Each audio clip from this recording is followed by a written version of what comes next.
nakupenda, nitakuoa. Kwenye ubongo wako unaanza kuwaza familia, si ndio hivyo? Yes. Unaanza kujiandaa kuwa mama na unaanza kufanya maombi ya kuombea familia.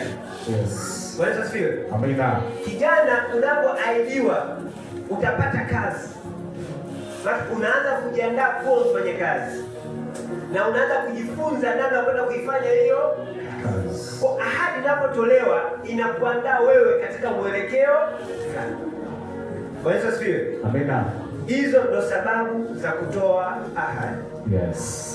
Tumewasikiliza watumishi wa Mungu, kila mmoja amezungumza kwa namna yake, amezungumza kwa hisia zake, amezungumza katika muktadha ambao kipindi hicho anapewa ahadi za kukaa kwa Mungu au kuja kwa Mungu.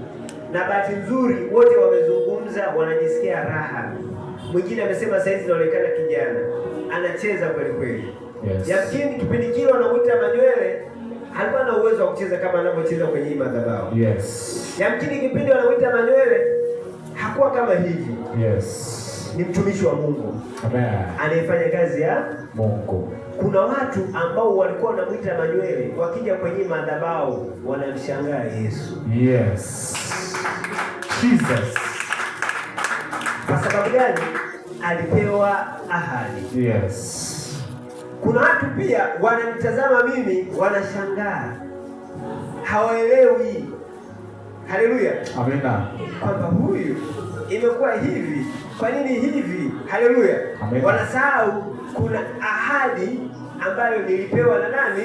Na Mungu. Na baada ya kuikubali na kuifuata hiyo ahadi imebadilisha maisha yangu. Yes. Bwana Yesu asifiwe. Amina. Sasa hapo nimetoa maana ya ahadi na sababu za ahadi. Sasa nataka twende tukajikumbushe ahadi za Mungu. Ahadi za Mungu. Mwambie jirani